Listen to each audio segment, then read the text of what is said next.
In the shimmering starlight and the whisper of the night wind, stories are born that lead us beyond the realm of reality into a world of the unknown and mysterious. Where did we come from? Where do entire civilizations disappear to? And what lies hidden in the dark depths of the ocean, beneath the thick water and centuries of silence?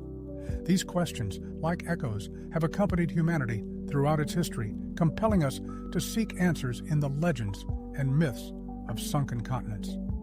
Atlantis is just one of the many legends that stir the imagination. There are other, no less enigmatic and alluring tales of lands swallowed by the abyss. Lemuria and Mu, two names that sound like whispers from the distant past, like echoes of civilizations that once flourished and then vanished without a trace. Lemuria, according to legends, was located in the Indian Ocean and inhabited by telepaths and giants with 3 eyes. This continent is seen as the cradle of the mind, a place where people possessed incredible abilities and lived in harmony with the world.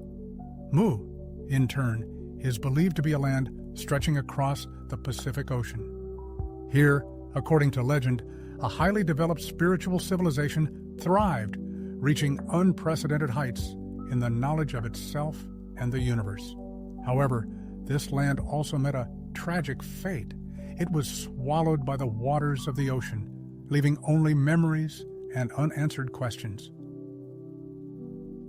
Both continents are often described as the ancestral homes of humanity, places where people lived in harmony with nature and the cosmos, until some catastrophe ended their existence.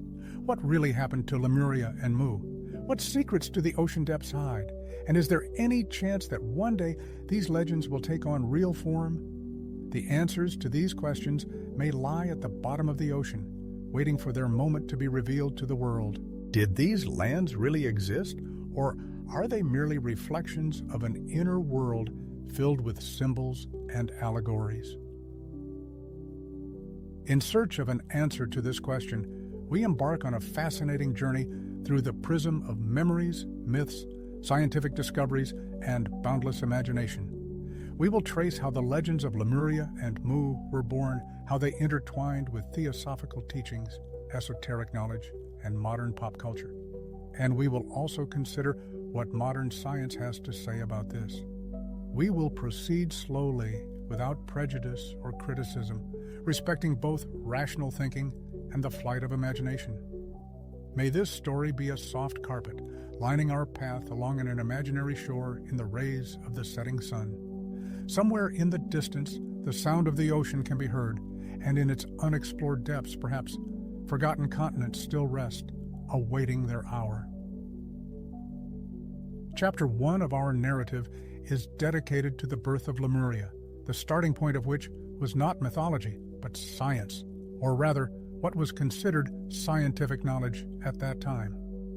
In the mid-19th century, disciplines such as geology, zoology, and evolutionary biology were in their infancy. Humanity was just beginning to realize how ancient our planet is and what processes shaped its appearance. The theory of plate tectonics had not yet been developed, and knowledge of continental drift was absent. Therefore, to explain some natural mysteries, it was necessary to put forward hypotheses that may seem ridiculous today, but at that time seemed quite logical and reasonable.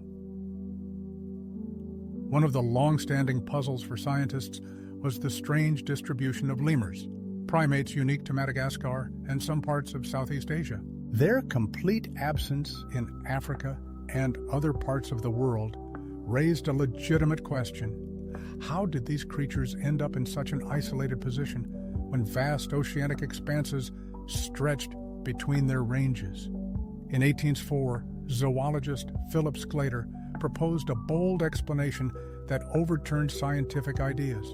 He hypothesized the existence of a once-sunken continent connecting Madagascar with India and Southeast Asia. Sclater named this lost world Lemuria, after the lemurs themselves, whose origin he was trying to explain. At that time, Sclater's idea was quite consistent with scientific views. Scientists admitted the possibility of land subsidence and uplift, which could create or destroy land bridges between continents. Such theories helped explain the mysterious distribution of species that seemed geographically isolated. Lemuria, according to Sclater and his followers, was an ancient continent, slowly sinking into the depths of the Indian Ocean, leaving behind only islands such as Madagascar, Sri Lanka, and the Seychelles. However, Lemuria soon ceased to be solely a scientific hypothesis. It captured the imagination of people who were looking for scientific confirmation of their spiritual beliefs. At this point, Helena Blavatsky, a famous mystic, writer, and founder of the Theosophical Society, appeared on the scene, breathing new life into the legend of Lemuria. In her profound reflections, particularly in the monumental work The Secret Doctrine, she presented Lemuria as the cradle of human civilization, the ancestral home of the first races. In her view, Lemuria represented the third stage of human evolution, following the ephemeral astral forms and the first corporeal race. The inhabitants of Lemuria, she said, were beings of gigantic stature, reaching several meters in height, endowed with a third eye, granting them telepathic abilities and spiritual insight. For followers of theosophy, Lemuria was not merely a geographical concept, but a symbol of lost spiritual power, an era of human flourishing when material interests and egoism had not yet overshadowed higher energies and subtle vibrations. It was believed that the Lemurians possessed knowledge that modern humanity is only beginning to grasp, from the use of energy crystals to spiritual alchemy. And although this concept is not supported by scientific data, its poetic nature and scale have made Lemuria attractive to mystics, truth seekers, and esotericists for generations. Blavatsky asserted that the demise of Lemuria came as a result of a massive catastrophe. The Earth, according to her accounts, was seized by tremors, and the continent sank beneath the waves, slowly plunging into the abyss, leaving behind only wreckage and legends. However, even after this tragedy, some Lemurians managed to preserve their heritage. They either migrated to other lands, including Atlantis, or transitioned into other forms of existence, combining spiritual and material principles. In theosophical terms, Lemuria appears as a kind of mythical Eden, a lost paradise from which humanity was banished not for original sin, as the biblical legend recounts, but due to the loss of spiritual purity and harmony with the surrounding universe. These concepts quickly won the hearts and minds of people yearning for a metaphysical interpretation of the universe. The Theosophical Society grew and expanded, and other thinkers began to enrich and detail the image of Lemuria. New descriptions emerged of Lemurian civilization, its language, architectural masterpieces, and even advanced technologies. Some spoke of magnificent temple complexes resting on the bottom of the Indian Ocean, others of crystalline formations capable of accumulating energy and knowledge for millennia. The idea arose that the ancient Lemurians foresaw their tragic fate and preserved the wisdom of their civilization in energy crystals hidden in the depths of the earth, in mountain ranges, or in deep underground repositories. By the beginning of the 20th century, Lemuria had definitively left the realm of scientific hypothesis. It became overgrown with metaphors, archetypal images, esoteric ideas, and entire religious systems. In the United States of America and Europe, spiritual schools arose, interpreting Lemuria as the spiritual cradle of humanity. Figures of contactees began to emerge in society, people claiming to receive messages from entities inhabiting parallel worlds or other dimensions, from spiritual mentors associated with the mythical Lemuria. Some of them claimed that the ancient Lemurians, residing in a spiritual form, continued to assist humanity on its path of evolutionary development. Simultaneously, significant changes were taking place in the scientific world. New concepts were forming about the internal structure of the Earth, about the existence of lithospheric plates, and the mechanisms of continental drift. Gradually, the hypothesis of Lemuria as a real continent lost its popularity among scientists. Researchers came to the understanding that the ocean floor has a completely different structure than the continental crust, and that such large land masses as Lemuria could not simply disappear without leaving any traces. Instead, other geological processes were discovered explaining the migration of species and the formation of continents. However, the disappearance of Lemuria from scientific discourse did not affect its existence in the realm of human imagination. It continued to exist and develop as a legend, as a spiritual symbol, as an alternative vision of human history offered by academic science. It retained an aura of mystery, antiquity, and lost perfection, and this proved sufficient for it to continue to live in the hearts and minds of people. By the middle of the last century, the legend of Lemuria had firmly established itself in esoteric circles, transforming from a bold hypothesis about an ancient continent into a multifaceted spiritual symbol. Various teachings began to present Lemuria as the ancestral home of souls who arrived from the depths of space, from constellations such as Sirius, the Pleiades, and Arcturus. It was believed that these souls embodied themselves in the bodies of Lemurians in order to gain experience of existence in the material world, contribute to its evolution, and imprint their mark on the collective unconscious of humanity. In California, particularly in the epicenter of the New Age movement, spiritual communities began to form, whose members believed in their direct connection to the Lemurians, considering themselves their descendants or reincarnations.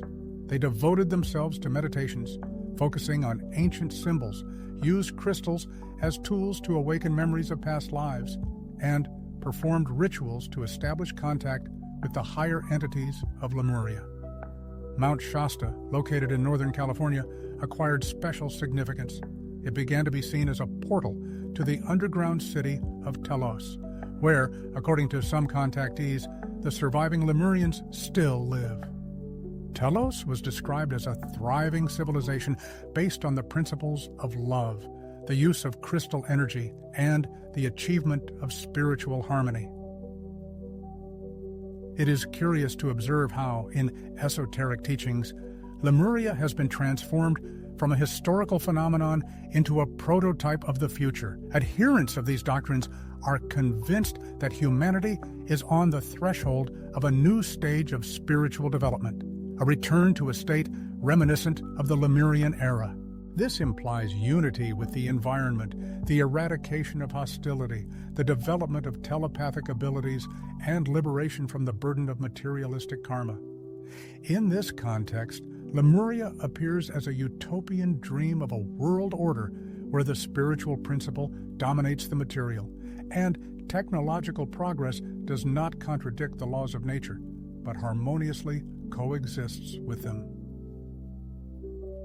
However, not all adherents perceive Lemuria solely as a symbolic allegory. Certain circles consider it a genuine geographical reality swallowed by the sea. Cartographic schemes were created, allegedly reconstructed on the basis of channeling sessions and ancient chronicles, depicting the continent of Lemuria, stretching within the Indian and Pacific Oceans. While the scientific community sees tectonic plates and rift faults in these areas, spiritual enthusiasts see traces of ancient sanctuaries and settlements. Even research missions were organized, both physically and astrally, with the aim of rediscovering Lemuria. In scientific circles, the idea of the existence of Lemuria was finally rejected. The discovery of plate tectonics, an understanding of the nature of mid-ocean ridge faults, and the concept of continental drift provided convincing explanations for phenomena that seemed mysterious in the 19th century.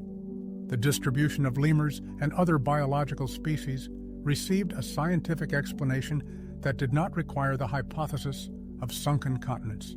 It became obvious that lithospheric plates do not disappear into the depths of the ocean, like islands swallowed by a storm, but move along trajectories that can be predicted. Studies of the seabed showed its relative youth on a geological scale, ruling out the possibility of preserving the remains of an ancient continent. Despite this, the fascination with Lemuria has not disappeared without a trace. It is reflected in art, literature, and cinema.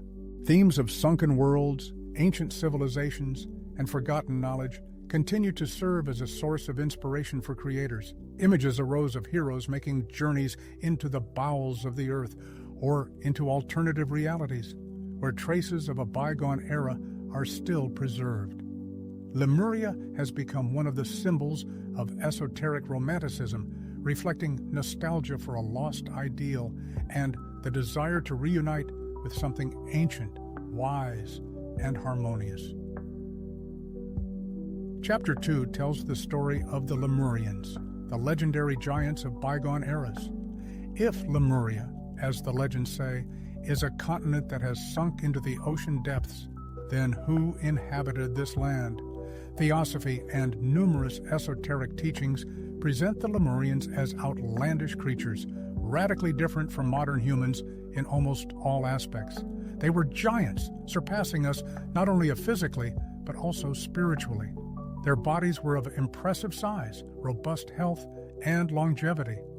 The minds of the Lemurians, according to theosophical treatises, were not limited by logic and feelings. They possessed developed intuition, the gift of clairvoyance, and universal knowledge. Particular attention is paid to the so-called third eye, a mystical organ located on the forehead.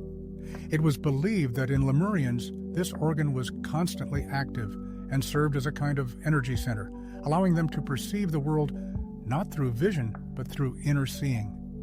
This symbolic image reflects the influence of ancient Indian ideas about the Ajna chakra, the center of wisdom and spiritual insight. According to theosophical ideas, as humanity plunged into the material world, the third eye, which served as a window into the spiritual realms, gradually lost its activity and now remains in a hidden state inside the skull, in the region of the pineal gland, also known as the pineal gland. However, the Lemurians, according to esotericists, were not creatures wholly immersed in spiritual practices. They erected magnificent cities, built temples that served as centers of spiritual power, and created unique forms of art. Although material evidence of their creations has not survived to this day, echoes of their culture can be recovered through soul memories, mediumistic practices, and immersion in the depths of the subconscious. Esoteric texts assert that the architecture of the Lemurians was based on the principles of sacred geometry and energy resonance. Buildings were constructed to amplify the vibrations of the surrounding world and establish harmony between humans and the cosmos. Lemurian society is described as non-hierarchical, lacking a rigid system of power. Many sources emphasize the dominant role of matriarchy. Women, as guardians of spiritual power and intuition, held a central position in Lemurian culture, guiding the development of society and preserving its spiritual traditions. It is believed that the Lemurians possessed the ability to communicate telepathically, transmitting thoughts, images, and emotions directly without the use of spoken language. Their lives were closely intertwined with the cycles of nature, the breath of the earth, and the rhythms of the moon and ocean. They cultivated plants, but not for food in the conventional sense. Their bodies were nourished by prana, the energy of the sun and earth, which allowed them to maintain their vitality and live in harmony with the environment. In theosophical teachings, matter was not seen as an insurmountable barrier that constrained the spirit, but as a malleable substance subject to will. Adherents of this philosophy believed in the ability of humans to freely move through material objects, dissolve into them, transform their form, and change their density. Descriptions of Lemurians endowed with such abilities are not merely figments of the imagination. They hint at a nostalgia for a lost paradise, an era when life was devoid of strife, wars, greed, and fear. A Lemurian, in this context, is not just a character from ancient history, but a symbol of perfection, an ideal to strive for. It is an embodiment of what humans could have become if they had not betrayed their spiritual path. This is why the legends of Lemuria and its inhabitants continue to stir the hearts of modern truth seekers. In meditative practices, visualizations, and spiritual exercises, Lemurian images serve as a kind of compass, pointing the way to oneself, to one's inner light, and to memories of a purer and more harmonious state. According to some versions of the myth, the Lemurians were not native to Earth. They either came from more subtle realms or descended from highly developed civilizations that arrived from distant star systems. Sirius, the Pleiades, and Arcturus are most often mentioned as the ancestral homelands of the Lemurians. These ideas gained widespread popularity in New Age esoteric circles in the late 20th and early 21st centuries. According to these beliefs, ancient Lemuria was a unique laboratory where an attempt was made to introduce higher states of consciousness into crude, dense matter. The Lemurians, within this framework, acted as emissaries of light, bearers of universal laws of love and harmony, called to facilitate the unfolding of the planet's potential. In such interpretations, the history of Lemuria is painted in tragic tones. As the material world became increasingly inert and heavy, the consciousness of the Lemurians became more and more attached to external physical reality. Their spiritual connection with the cosmos gradually weakened, giving way to internal strife, ill-considered experiments with energies, and violations of the natural balance. According to esoteric sources, these factors caused the catastrophe, which was not so much geological as energetic in nature. The continent did not simply sink into the depths of the sea. It lost its pristine purity, and its vibrations became incompatible with further existence in that plane of being. This tragic demise of Lemuria is described in mystical chronicles with a sense of deep sorrow and grief. According to some versions, a significant portion of the Lemurians perished with their continent. According to other legends, they managed to move into other dimensions, took refuge in underground cities, or completely dissolved into the light. Echoes of their former presence, some claim, can still be felt in special places of power, such as Hawaii, Peru, the islands of Polynesia, the majestic Himalayas, and of course at the foot of Mount Shasta. There is even a hypothesis that some Lemurians have been reborn among us to continue their mission. It is natural that skeptics may view the concept of the Lemurians as nothing more than a product of human imagination, a myth born from a deep need for wonder and the inexplicable. However, as history shows, such images often contain much more than mere fabrications. They serve as a reflection of the fundamental aspirations of the human spirit towards harmony, inner peace, and intuitive knowledge that does not require proof, but is apprehended through sensory experience. In this context, the image of the Lemurians plays the same role as angelic entities in religious teachings, ancient heroes in mythological tales, or even modern superheroes in mass culture. They embody an ideal to which humanity can aspire, a symbol of potential perfection, even if its complete attainment remains elusive. Undoubtedly, the scientific community remains steadfast in its denial of the historical reality of the Lemurians. Archaeological excavations have not provided the slightest evidence of the existence of a civilization of giants endowed with a third eye and telepathic abilities.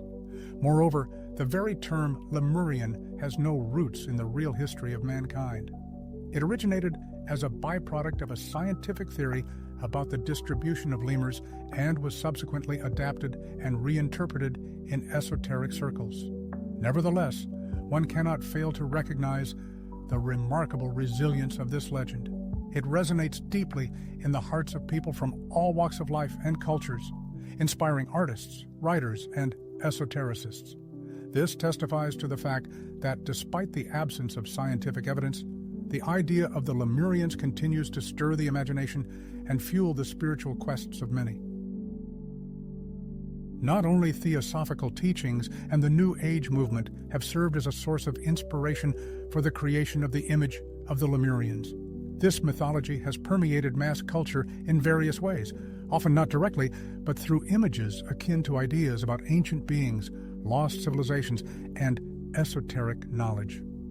In works of fantasy literature, cinema, video games, and animated films, one can find archetypes strikingly reminiscent of ideas about Lemurians. These wise and taciturn beings, living in harmony with nature, hold the keys to ancient knowledge and possess the ability to influence the world around them, not through violence, but solely through the power of their consciousness. Sometimes these images take the form of alien civilizations, in other cases, occult entities, but their essence remains unchanged. These are figures that exist outside the framework of the linear progress of modern civilization. They seem to remind us that true evolution is not always associated with technological progress, machine intelligence, and external power. True development lies in inner harmony, deep knowledge, and the ability to live in harmony with the world around us. In modern esotericism, the images of Lemurians continue to find application in practices of healing, energy work, and meditative techniques. Nowadays, one can find seminars and specialized courses dedicated to awakening the memory of Lemuria. Participants in these events are offered a unique opportunity to establish a lost connection with the ancient civilization through various techniques, including visualizations, interaction with energy stones, sound vibrations, and special breathing exercises. Sometimes this action resembles more of a spiritual performance, at other times a delicate form of psychotherapy. But the aspiration of a person to return to a certain primordial state of integrity and intuitive knowledge preceding rational thinking remains unchanged. Of course, skeptics may object that all this is just a figment of the imagination. However, it is important to remember that imagination is not just a flight of fancy. It is a powerful tool with which humanity has for centuries comprehended its experience, established a connection between the inner world and external reality, and transformed abstract concepts into symbols. The myths of Lemuria are not historical chronicles or geographical maps. These are reflections on ourselves, on what has been lost, and what the soul longs for. This is a dream of a world where matter and spirit are not in conflict, where nature is not divided into animate and inanimate, where rational knowledge is not separated from intuition. Ultimately, the Lemurians, regardless of how they are drawn by the imagination, become a reflection of humanity, a reflection of an ideal, perhaps unattainable, but eternally attractive image. In each of us lies a dormant, unquenchable desire for an ideal world where existence is inseparable from harmony. Chapter 3 is dedicated to Mu, the legendary sunken continent resting in the heart of the Pacific Ocean.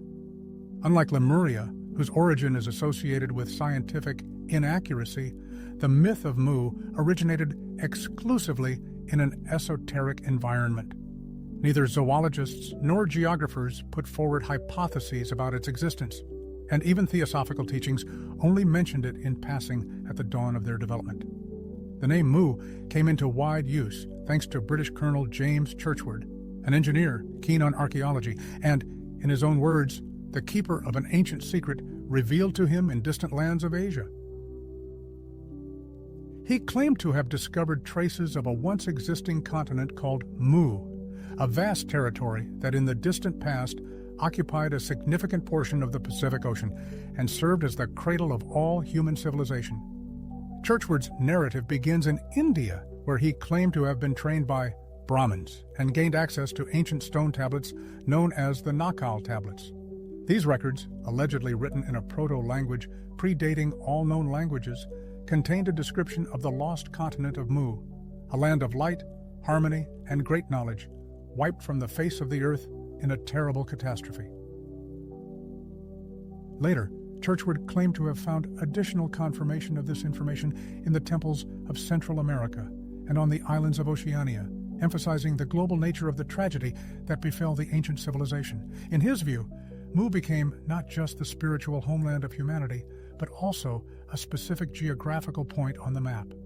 In his works, especially in the book The Lost Continent of Mu, Churchward presents this continent as a thriving civilization inhabited by wise people who possessed deep knowledge of nature, energy, and the universe. They had towering temples built in accordance with the principles of sacred geometry.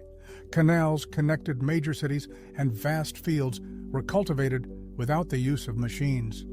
Their existence was based on the ideals of love, mutual assistance, and a close connection with the cosmos.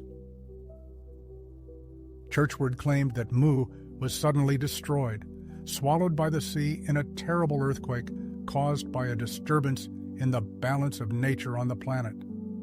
At first glance, Churchward's narrative resembles another interpretation of the myth of Atlantis, only transferred to another ocean. However, Mu differs in its character. If Atlantis, according to Plato, perished due to pride and abuse of power, Mu, on the contrary, became an innocent victim. Its inhabitants were too pure, too wise, and therefore defenseless against the destructive forces that awoke in the depths of the earth. This catastrophe was a tragedy not of a fallen world, but of a lost utopia. It is this difference that gives the image of Mu a special appeal in the eyes of those who believe in the existence of a once-lost golden age. Subsequently, inspired by Churchward's ideas, other writers and researchers began to develop this concept, enriching it with new details and details. The opinion spread that the descendants of the inhabitants of Mu settled in various parts of the globe, becoming the ancestors of such ancient civilizations as Egyptian, Indian, Sumerian, and even Mayan. Thus, according to these theories, the entire history of mankind originates from a single source, the first continent and its spiritual center.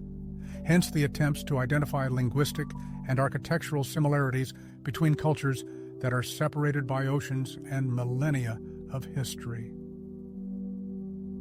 It is worth noting that in some sources you can find another name for this underwater world, Pacifica.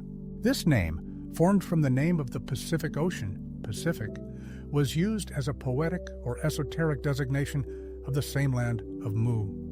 In various texts and meditative practices, Pacifica is described as a bright continent of love and harmony, the ancestral home of all mankind, which disappeared into the sea abyss, but remained in the memory of souls.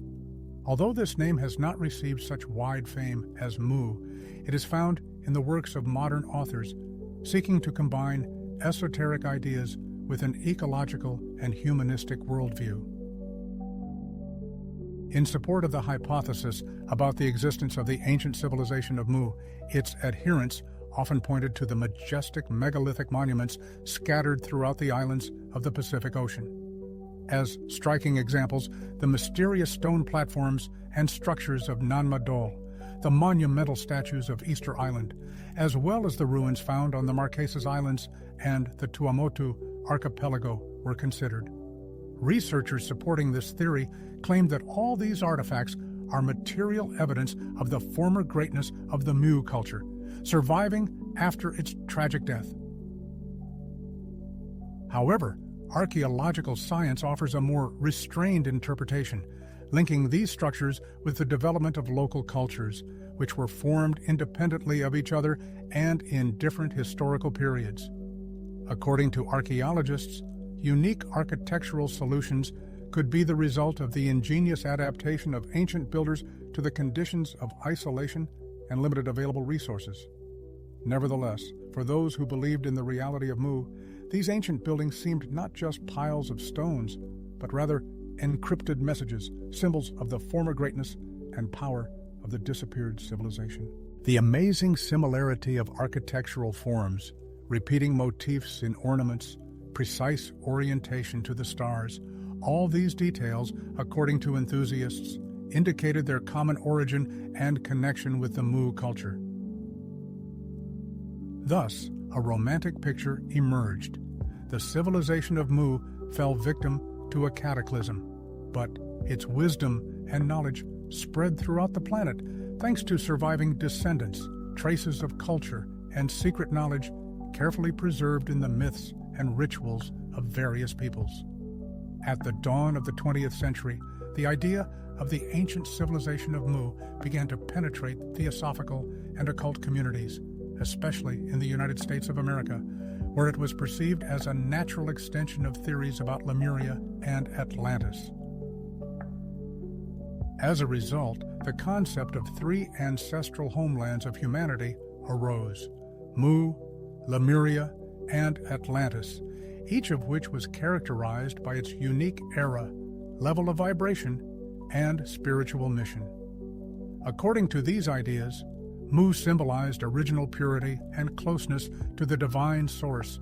Lemuria represented the era of intuitive knowledge and the development of energetic bodies, and Atlantis personified the flourishing of technology and intellect, which, unfortunately, ended in downfall.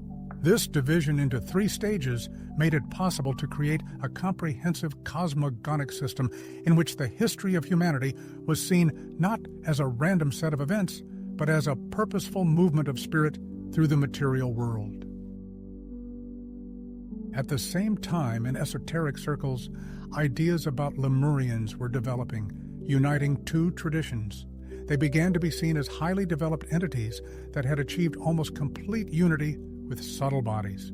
They were described as luminous beings with the ability to change the density of their bodies, teleport, and move into other dimensions. Some authors claimed that Mu was inhabited by beings who did not need physical tools. They controlled matter directly, using the power of thought and sound vibrations. Their language was said to resemble singing, and music served not just as entertainment, but as a way of interacting with the surrounding reality. With its help, they healed, built, and purified space. Modern contactees and mediums claim that the inhabitants of Mu still exist in other dimensions or underground, maintaining contact with those who are able to tune into their purity. Messages from the Council of Mu are spread on the internet in the form of texts, audio, and visual meditations. These messages usually contain calls for love, inner awakening, rejection of fear, and the unification of humanity. In this light, Mu ceases to be just a legend, rising to the level of a pulsating energy field open to everyone who is ready to perceive it. A keen interest in Mu remains to this day, becoming an integral part of a broad movement that unites esoteric practices, psychotherapeutic methods, archetypal symbolism, and the desire for deep personal transformation. Mu is no longer just a dream of an ideal world lost in the Pacific Ocean, but turns into an inner state of consciousness to which many spiritual practices aspire. Visualizations aimed at returning to Mu are used in various fields, from reducing anxiety and deepening meditative practices to working with feelings of detachment from the world.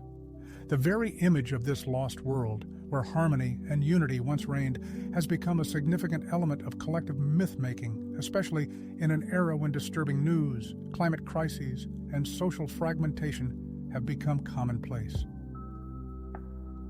At the same time, critics and researchers engaged in exposing pseudoscientific theories emphasize the lack of convincing evidence confirming the existence of Mu as a real continent. Geophysical studies of the ocean floor exclude the very possibility of the existence of a continent of such colossal size in the center of the Pacific Ocean. The oceanic crust in this region is significantly younger than the continental crust, and science does not know of mechanisms that could allow an entire continent to disappear without a trace underwater. All alleged evidence of the existence of Mu, from megalithic structures to ancient myths, from a scientific point of view, finds more plausible, local, and historically substantiated explanations. The question arises again: does a mythical story need to have evidence to maintain its value in symbolic, psychological, and cultural aspects? The legend of Mu has demonstrated amazing resilience, turning into an archetype of a lost paradise, a projection of humanity's longing for a harmonious world where everything was in its original order. In this context, Mu is comparable to other well-known mythological stories, such as the Garden of Eden, the mysterious Shambhala, the Golden Age of humanity, or the Land of Hyperborea. They all represent an expression of the same aspiration, to find the original source to which one can return, a kind of starting point from which history begins, but which itself remains unshakable. It is also noteworthy how the myth of Mu has found its reflection in various forms of art. In literature and cinema, many works are inspired by the image of a vanished land, hidden wisdom, underwater cities, and highly developed spiritual civilizations. These motifs permeate science fiction, mystical novels, esoteric treatises, and even popular video games. Mu has become a kind of universal mythological module that can be adapted to any system of views, filled with personal content, and transformed into an individual symbol. Thus emerged one of the most enduring and resilient legends of modern times. Mu is a continent that may never have existed, but continues to live in the imagination and culture of humanity. It is not in the dusty maps of ancient seafarers or painstaking geological surveys, nor in yellowed archival documents or sensational archaeological discoveries that the key to the mystery of Mu should be sought, but in the boundless expanses of human imagination, in the innermost dreams of a world where there is no room for fear and anxiety, in the alluring image of primordial silence and harmony which everyone subconsciously strives for, weary of the relentless bustle of the modern world. Interest in the legend of Mu has not only not faded in our day, but has also gained new strength, becoming part of a broad movement that unites esoteric teachings, modern methods of psychotherapy, rich archetypal symbolism, and a sincere desire for personal transformation. Having long ceased to be just a utopian fantasy about a lost continent in the Pacific Ocean, Mu has transformed into an internal state of consciousness to which adherents of various spiritual practices aspire. Visualizations that allow one to mentally return to the era of Mu are used as an effective tool for relieving anxiety and stress, for deepening meditative states, and for overcoming feelings of disconnection from the surrounding world. The very image of this lost paradise where peace and harmony reigned has become an important part of collective mythopoetics, especially relevant in an era of disturbing news, an impending climate crisis, and increasing social fragmentation. At the same time, critics and researchers specializing in exposing pseudoscientific theories point to the shakiness of the foundations on which the hypothesis of Mu's existence is based. To date, there is no objective evidence to support the existence of Mu as a real continent. Data from geophysical studies of the ocean floor unequivocally exclude the possibility that a continent of such impressive size could have been located in the central part of the Pacific Ocean.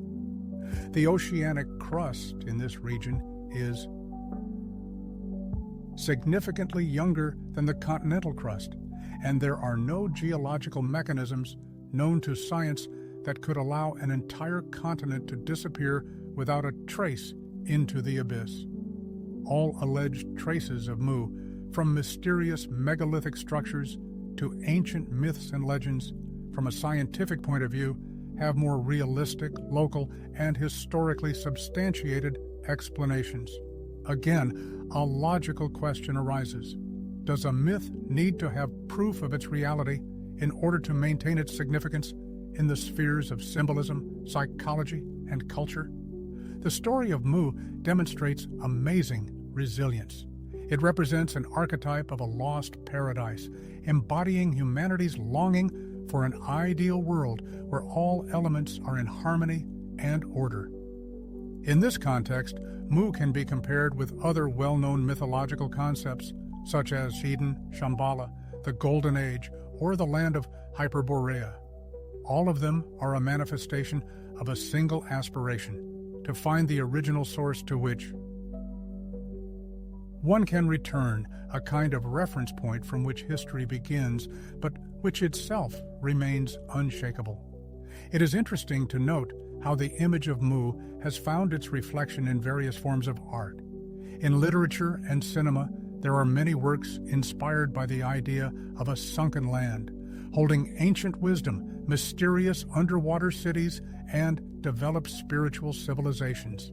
These motifs permeate science fiction, mystical novels, esoteric treatises, and even popular video games. Mu has become a kind of universal mythological element that can be adapted to any system of views, filled with unique content and transformed into a personal symbol. Thus was born one of the most enduring legends of modern times. Mu is a continent whose existence has never been confirmed, but which continues to live in the imagination and culture of humanity. It is not in dusty maps and complex well logging, not in old archives and painstaking excavations that answers should be sought, but in the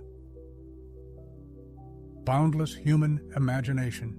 It is there that dreams are born of a world where there is no room for fear, where there is a deep, primordial silence to which the soul aspires, weary of the hustle and bustle of the outside world. Chapter 4 of the book asks, what does the ocean hold, and how does science answer this question? Behind the veil of myths, behind the enchanting songs of sunken worlds and bygone golden ages, the sober voice of science can be heard. She does not reject the magic of imagination or engage in direct conflict with legends, but offers a different perspective on the world, based on precise measurements, irrefutable facts, carefully conducted experiments, and rigorous hypothesis testing. When it comes to Lemuria, the scientific picture is far from romantic, but no less amazing. Its wonders lie in a different dimension. First of all, modern scientific knowledge about the structure of the Earth's crust and the ocean floor excludes the possibility of sunken continents in the form in which they appear in myths. At the heart of this knowledge is the theory of plate tectonics, the cornerstone of modern geology. According to this theory, the Earth's surface consists of giant plates that slowly but continuously move, collide, diverge, and subduct. This process explains the formation of majestic mountain ranges, devastating earthquakes, formidable volcanic activity, and the formation of deep oceanic trenches. Continental crust, light and ancient, can reach a thickness of 70 kilometers and consists mainly of granite rocks. Oceanic crust, on the other hand, is thinner, denser, and significantly younger. Oceanic crust originates in unique places on the planet, in the zones of mid-ocean ridges. In these geologically active areas, molten magma from the Earth's interior breaks through to the surface, and cooling forms new oceanic crust. The age of the oldest part of the ocean floor does not exceed 200 million years. Compared to continents whose age is measured in billions of years, this is a geologically insignificant period. This fact indicates a continuous process of renewal of the oceanic crust. The hypothetical existence of an ancient continent located in the depths of the Pacific or Indian Ocean does not seem possible due to the constant renewal of the ocean floor. In addition, the idea that an entire continent composed of relatively light continental crust could simply disappear underwater contradicts the fundamental laws of geophysics. The density of the continental crust is much lower than the density of the mantle, so in the conditions of tectonic processes, it will tend to rise, not to sink. Science does not know of any precedents when an entire continent would sink to the bottom of the ocean. Even the breakup of the supercontinent Pangaea did not occur through flooding, but through the gradual divergence of tectonic plates and the formation of new oceanic basins between them.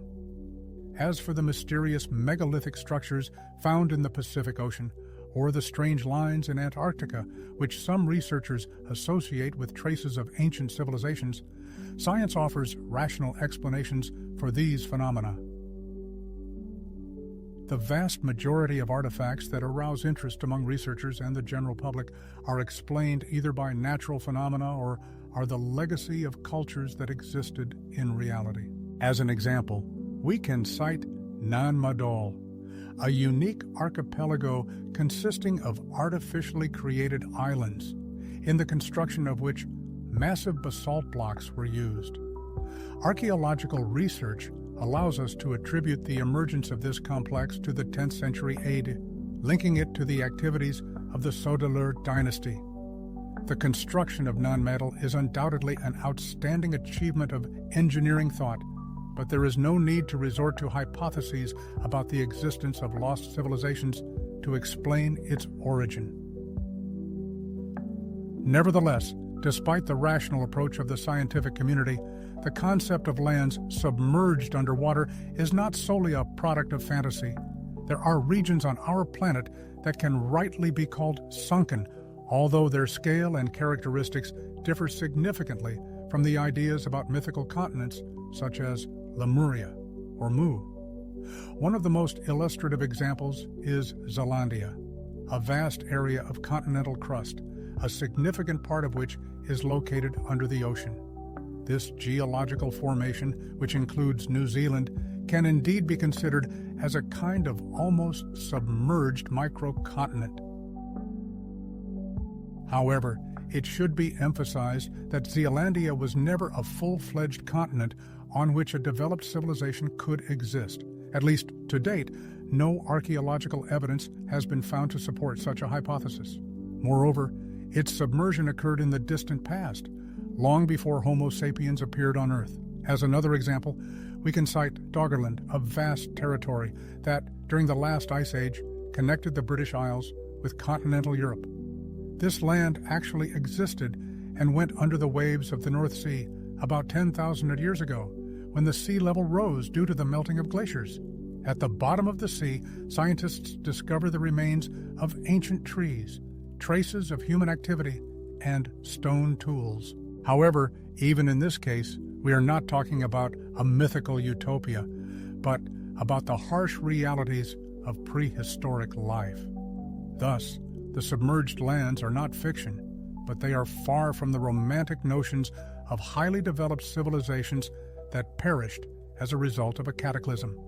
Rather, it is the result of geological and climatic changes that are quite explainable from a scientific point of view.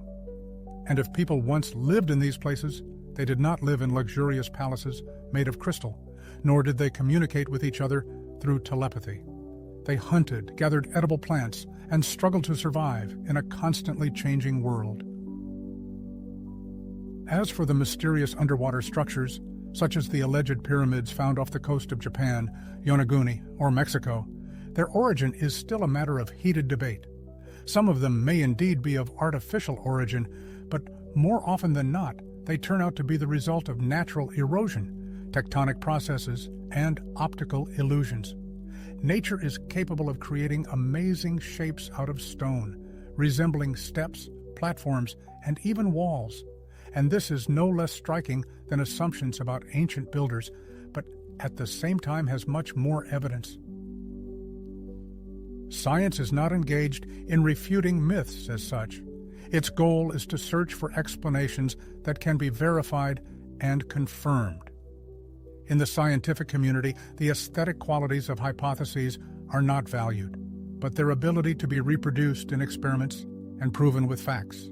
However, it would be wrong to assume that the scientific view of the world is devoid of beauty and inspiration.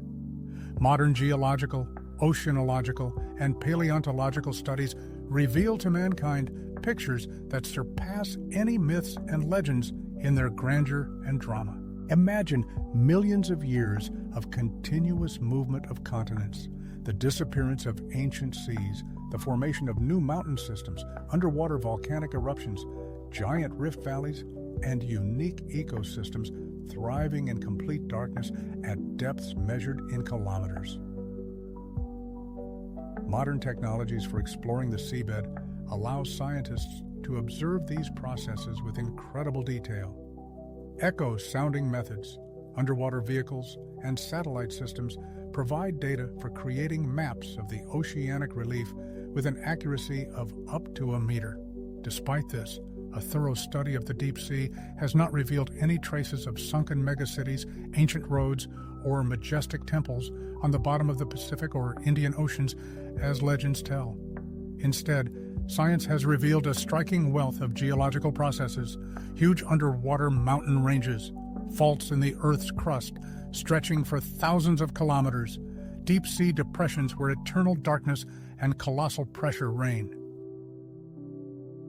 The ocean holds many secrets, but these secrets are not the creation of human hands. They belong to the planet itself, its dynamics, its geological history, which goes back to the times of the formation of continents. In this context, the ocean appears not just as a possible location of mythical cities, but as a kind of mirror of geological time. It stores imprints of epochs when the Earth was just beginning to form, when tectonic plates slowly formed the landscape on which human civilizations later arose. Thus, even within the framework of a strict scientific worldview, there is room for imagination and inspiration. They simply find their expression in a different form, based on an understanding of the deep processes that shape our planet. Modern researchers no longer go in search of mythical giants with a third eye or lost temples made of sparkling crystals, but the desire to explore the unknown still attracts them to the depths, width, and past. In this constant search for the hidden, mankind experiences the same exciting anticipation as its ancestors, who once gazed into the vast sea expanses and whispered about another world that existed under the waves. Perhaps it is this unquenchable feeling that is the root cause of the attractiveness of myths about ancient civilizations, such as Mu or Lemuria. Humanity does not always believe in these legends literally, but feels their deep, intuitive truth. In these stories, the ocean appears not just as a huge body of water, but as a symbol of the collective unconscious, a repository of lost knowledge and vague memories of the entire human race.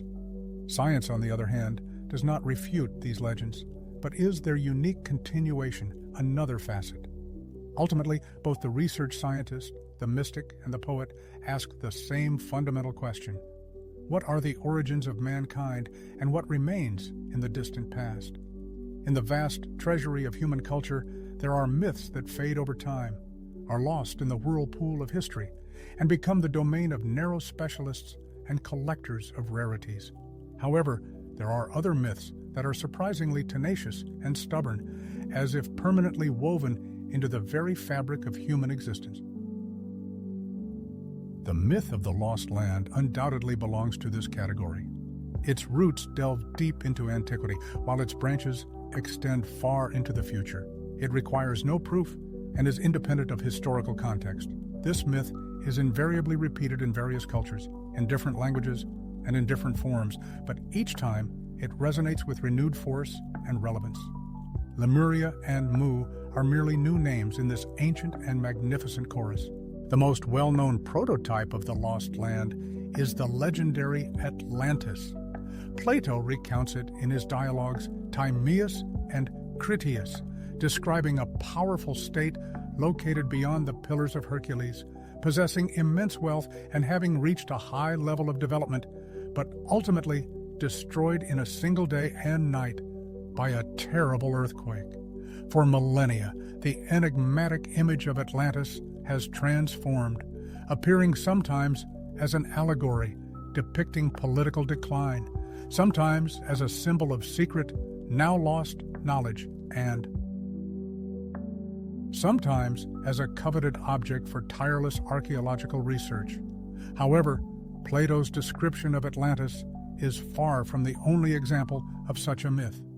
In the rich mythology of Mesoamerica, one can find Aztlan, the legendary homeland of the Aztecs, which they left to begin their grand migration.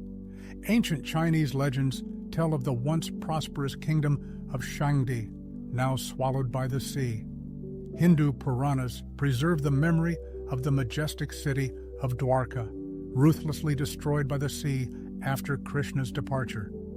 Even in biblical texts, one can discern echoes of this ancient theme reflected in the story of the Great Flood and the irretrievably lost Eden. Despite significant geographical and cultural differences, all these myths are united by a common theme. Once there was a world filled with purity, harmony, strength, knowledge, and order, but this world was irretrievably lost. Moreover, this once upon a time should not always be understood as a specific historical period. Often, this concept transcends time, representing a space that existed before the onset of division, decay, and exile. The myth of the lost land acts as an archetype, requiring no rote learning or memorization. It awakens spontaneously in the depths of human consciousness, like a memory of an event that never happened in reality, but evokes an almost physical sensation.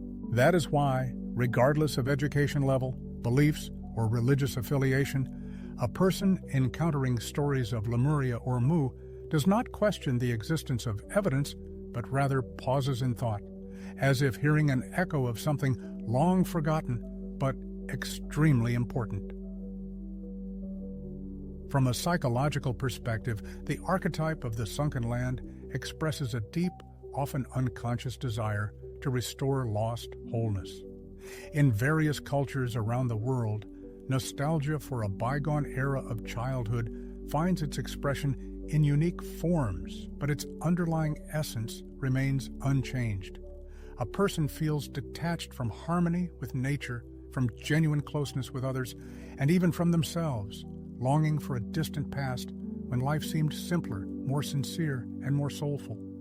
And the myth of a once lost land offers a kind of way out of this state. It tells of the existence of a world where such disunity was unknown, and where perhaps there is still a chance to return to this idyllic harmony.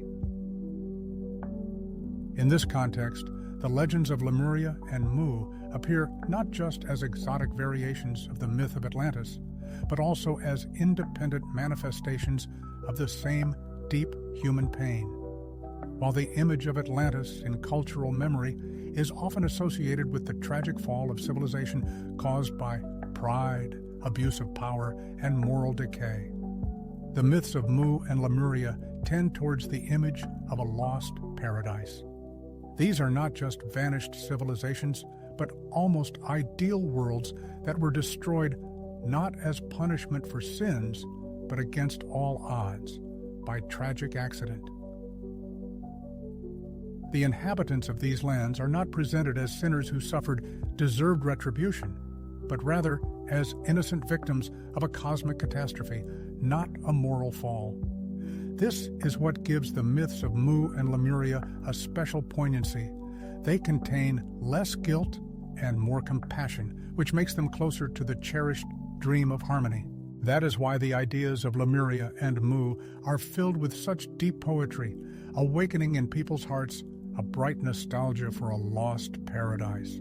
It is not just about describing cities, technological wonders, the richness of the flora and fauna, but about the sublime glorification of that special feeling that arises in the soul of a person when, mesmerized, he looks at the endless ocean in silent tranquility, or when he walks along a forest path, feeling the living breath of the earth, or when he suddenly hears music that resonates somewhere in the deepest depths of his being.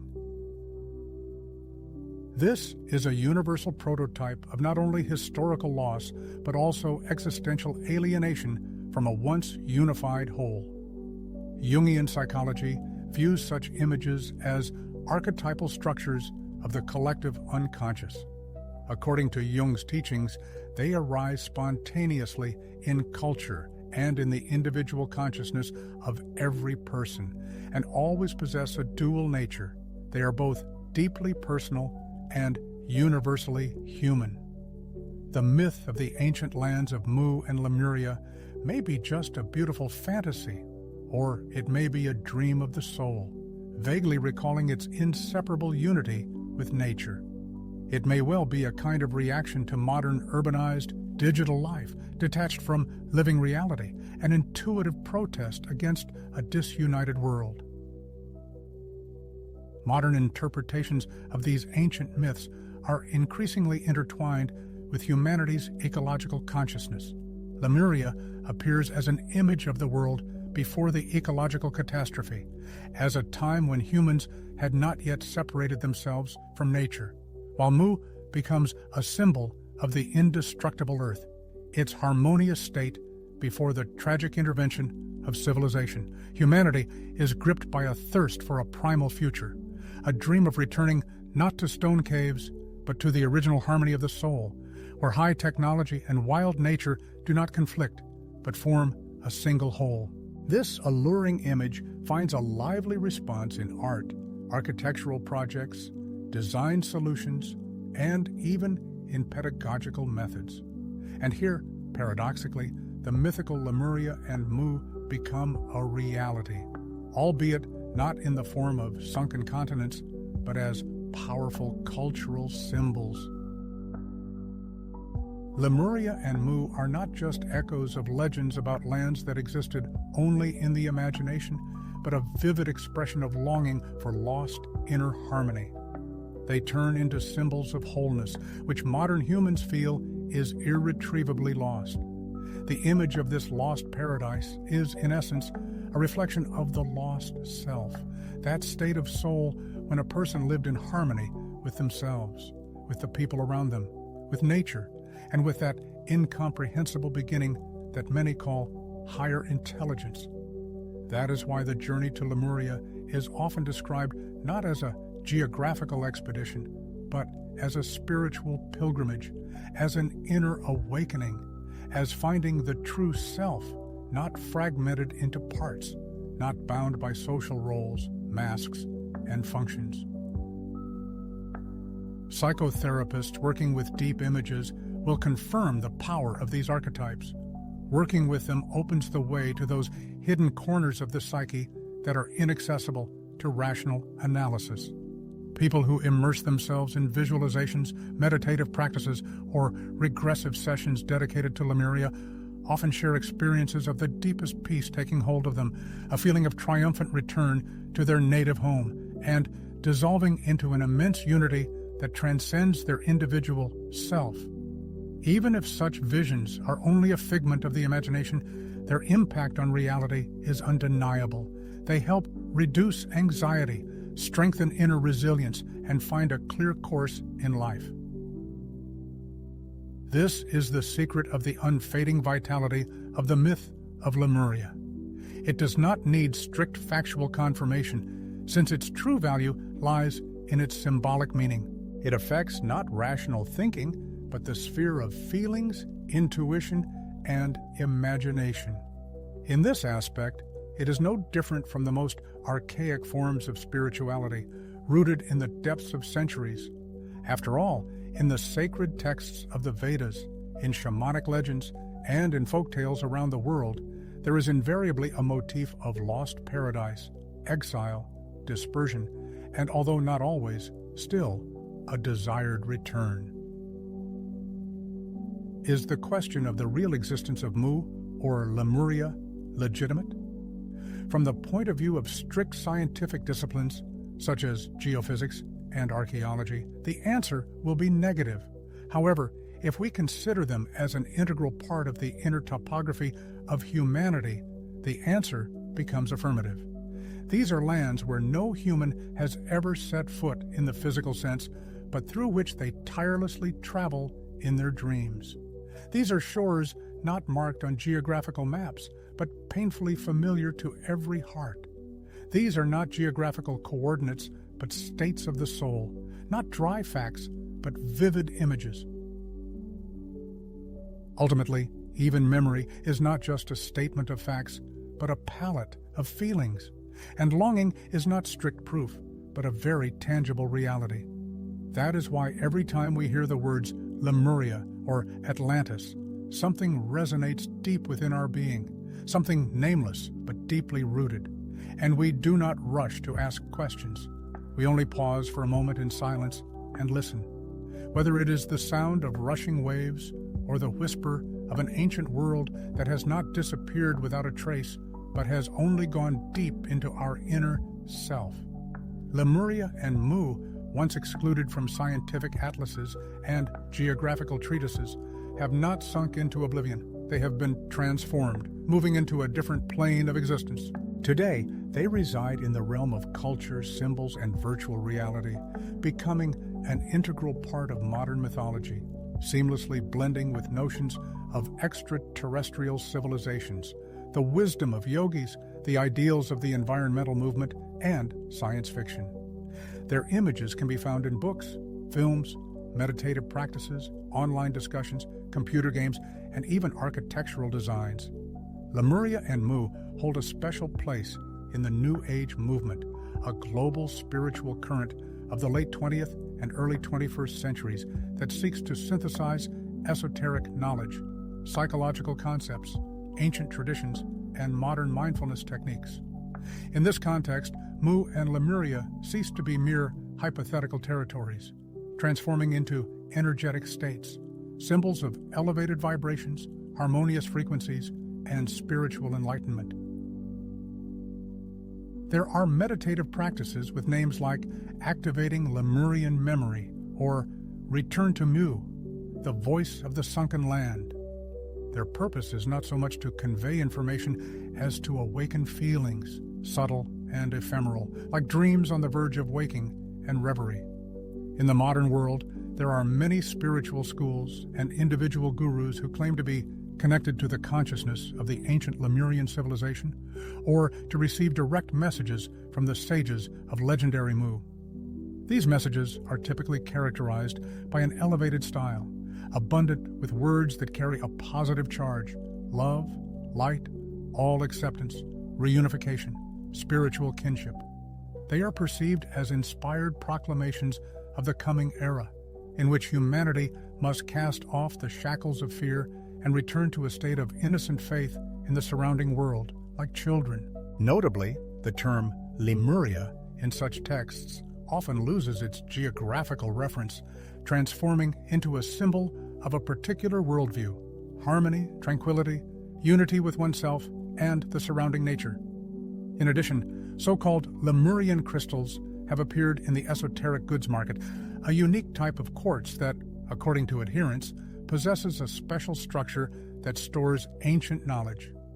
These stones are used in energy practices, placed around the body during meditative sessions, held in the hands, or placed in rooms, viewed as conductors of light energy. A distinctive feature of these crystals is their elongated shape, often with horizontal lines on the faces, resembling a mysterious code. There is a belief that by applying such a crystal to the forehead and closing your eyes, you can awaken memories of past lives in Lemuria, or establish a mental connection with its spiritual field. No less significant a role in popularizing ideas about ancient civilizations is played by so-called contactees, people who are convinced of their ability to receive telepathic signals or messages in a trance state from representatives of Mu or Lemuria, who, according to them, continue their existence in other dimensions or vibrational frequencies. These mysterious entities, described as beings of light, exude gentleness, wisdom, and all-encompassing love. Their main goal is to help humanity overcome a period of chaos and enter an era of spiritual awakening. The content of their messages covers a wide range of topics, from deep philosophical reflections to specific recommendations for energy practices. Many of these messages are published on the internet, on specialized websites and forums, forming an extensive alternative library of spiritual literature that exists outside the framework of traditional religious teachings. However, the images of Lemuria and Mu have long gone beyond the narrow esoteric circle, penetrating into mass culture. In works of fantasy literature and cinema, plot lines often feature protagonists who accidentally discover artifacts that testify to the existence of once prosperous but now sunken civilizations. In the virtual worlds of video games, players explore levels that represent ruins buried beneath the ocean, or find objects left behind by mysterious ancestors. In the field of architecture and interior design, The image of Lemurian purity and harmony serves as a source of inspiration for creating flowing forms using crystalline lighting fixtures and a light color palette reminiscent of a lost civilization of light. Even in the fashion industry, echoes of these ancient myths can be seen, for example, in clothing collections with symbolic names such as Eos of Lemuria or Atlantis, where flowing silhouettes, iridescent fabrics, and decorative elements associated with the water element and star patterns prevail. These stylistic devices appeal not so much to specific mythological plots as to a deep sense of belonging to something ancient, grandiose, and incomprehensible. The mythical lands of Mu and Lemuria are transformed into symbols of a mysterious past, beckoning from within, like a lullaby that sounded softly in the night darkness. Interest in these legends is also fueled by growing anxiety about the future. Climate change, ecological disasters, and the elusiveness of the familiar world's stability make the idea of a civilization that lived in harmony with nature and was destroyed not by internal contradictions, but by external cataclysms especially appealing. In this context, Lemuria and Mu serve not as a warning like Atlantis, but rather as an inspiring example. They remind us of what the world could have been if humanity had shown more attention, gentleness, and harmony with the earth. All of this forms a unique cultural phenomenon. Lemuria and Mu appear as distinctive open myths, themes into which everyone can invest their own meanings without violating their essence. They do not require strict adherence to dogmas or canonical texts. Everyone is free to interpret them in their own way. For some, it is a spiritual symbol. For others, it is a metaphor for lost balance. For others, it is a platform for self-discovery. And for others, it is simply a beautiful legend accompanying evening meditations. This flexibility makes these myths particularly convenient for modern culture, where individuality is valued more than belonging to common beliefs. It is noteworthy that even in circles engaged in the popularization of science, there is occasionally increased attention to such topics, but not as established facts, but rather as cultural phenomena. Researchers seek to understand the reasons for their emergence, draw parallels with other stable archetypes, and carefully analyze their structure and impact on public consciousness. After all, the legends of the ancient continents of Mu and Lemuria are a kind of bright indicator of how the human imagination functions, how we make sense of our fears, nostalgia for the lost, the desire for community, and the unwavering belief in the existence of something greater beyond perceived reality. With the advent of the digital age and the active development of metaverses, Lemuria and Mu have found a new platform for their existence. Nowadays, one can find numerous projects seeking to recreate the hypothetical landscapes of lost worlds, audiovisual meditations using so-called Lemurian frequencies, and digital works of art depicting crystalline cities resting on the ocean floor. These vivid visual and auditory images support the very attractive atmosphere to which the myth aspires, a sense of transparency, purity, lost beauty, and harmony. As a result, all these elements, esoteric teachings, sparkling crystals, captivating video games, electronic music, and striking visual installations, form a unified cultural space where the myth takes on a new life. In the modern world, Lemuria and Mu have ceased to be dependent on material evidence, be it archaeological finds or official recognition from the scientific community. They have transformed into myths of a new type, flexible, malleable, and emotionally rich, offering each person a personal interpretation. These myths serve as a source of comfort, inspiration, or simply provide a sense of peace, reminding us of the existence of a world where there is no room for suffering, vanity, and loneliness, a world hidden in the depths of the ocean or in the recesses of memory. When we study a geographical map, we see continents, oceans, islands, and mountain ranges, all scientifically confirmed facts, recorded by instruments and satellites. However, if we close our eyes and listen to the voice of imagination, another map emerges beneath this objective reality, a map of emotions, aspirations, memories, and archetypal images. In these deep layers, Lemuria and Mu continue their existence. They are not geographical objects, but rather cultural and psychological symbols that arise in periods when humanity feels the greatest loss of connection with nature itself and inner peace. These images do not require proof.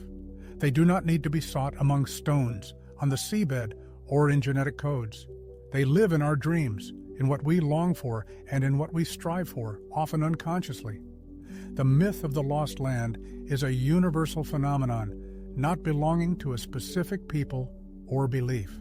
It is an inner myth rooted in the very structure of the human psyche, accompanying us from an early age and manifesting itself in simple things, in memories of places where peace and harmony reigned, in dreams of a world free from wars and anxieties, in the hope of returning to something authentic and whole. Lemuria and Mu appear not simply as variations of the myth of Atlantis, but as more refined and luminous reflections of the depths of the human soul, as images of an ideal home for it. Legends of civilizations that have sunk into the abyss have stirred the imagination of people for centuries, taking various forms depending on the era. Sometimes they served as a grim warning about the disastrous consequences of pride, and at other times they gave hope for finding harmony. In our age, overloaded with information, environmental problems, digital noise, and a relentless rat race, the legends of Lemuria and Mu resonate anew. They become symbols of slowing down the pace of life, returning to inner balance, an alluring image that doesn't pressure, but gently beckons. Modern humans seek Lemuria and Mu not at the bottom of the ocean, but in the depths of their own self. Their shores no longer attract seafarers with maps, but find a response in the hearts of those seeking solitude and silence within themselves. Meditative practices, esoteric symbols, art, and literature become modern tools for navigation in this journey to lost worlds.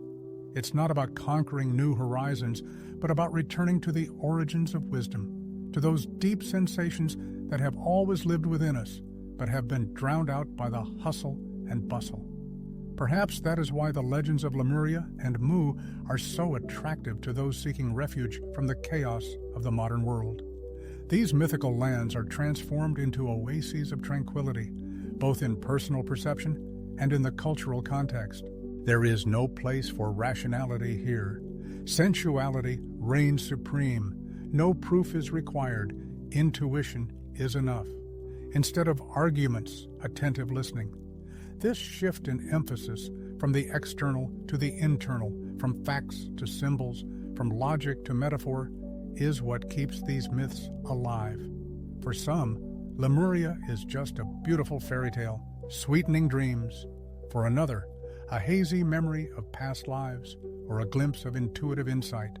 For a third, a cultural phenomenon reflecting spiritual quests and the pursuit of ecological harmony. All these interpretations have the right to exist because it is not Lemuria itself that matters, but how we imagine it. Whatever this land is called, Mu, Atlantis, Hyperborea, Eden, the essence remains unchanged.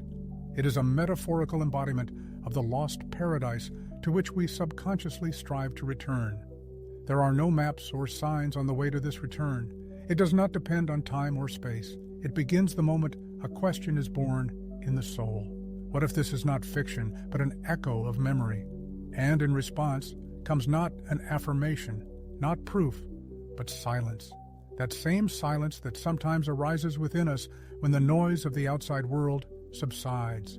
Perhaps it is in this silence that the voice of Lemuria sounds. The legends of Lemuria and Mu do not need strict proofs to remain alive in people's hearts. They do not require the approval of scientific circles, the publication of sensational articles, or confirmation from satellite images. Their reality belongs to a different, deeper plane of existence.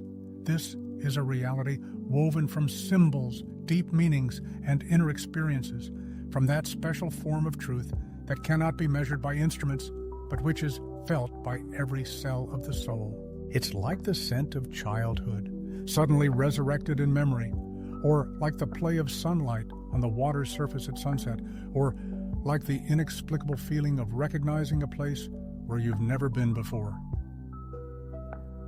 This is where their enduring power lies, in the deep human need for preserved meaning, in the secret hope that beyond the horizon lies not only lifeless emptiness, but also the possibility of returning to the origins, even if not to a specific geographical place, but to a lost wholeness, to a world in which man once again feels himself a part of a living, great, and harmonious unity. These mythical lands call not to the past and not to the future. They call to the depths of our consciousness, where the ocean is not just a water element, but an endless subconscious, where sunken cities are archetypal images, once created by ourselves and now patiently waiting for us to listen to their wisdom again. Where the third eye is not a physical organ on the forehead, but the ability to penetrate the veil of the superficial, where true harmony becomes achievable, one only has to be silent and listen carefully to the voice of one's inner world. So, our symbolic journey comes to an end, aimed not at conquering distant horizons, but at in-depth self-knowledge. The legends of Lemuria and Mu appear before us not as historical mysteries of vanished civilizations, but rather as starting points for reflection, as echoes from the depths of human consciousness, calling us not to seek definitive answers, but to sensitive perception. And although the very existence of these mythical lands remains in question, the very fact of being able to hear their echoes in moments of silence testifies that they continue to live in our collective memory and imagination.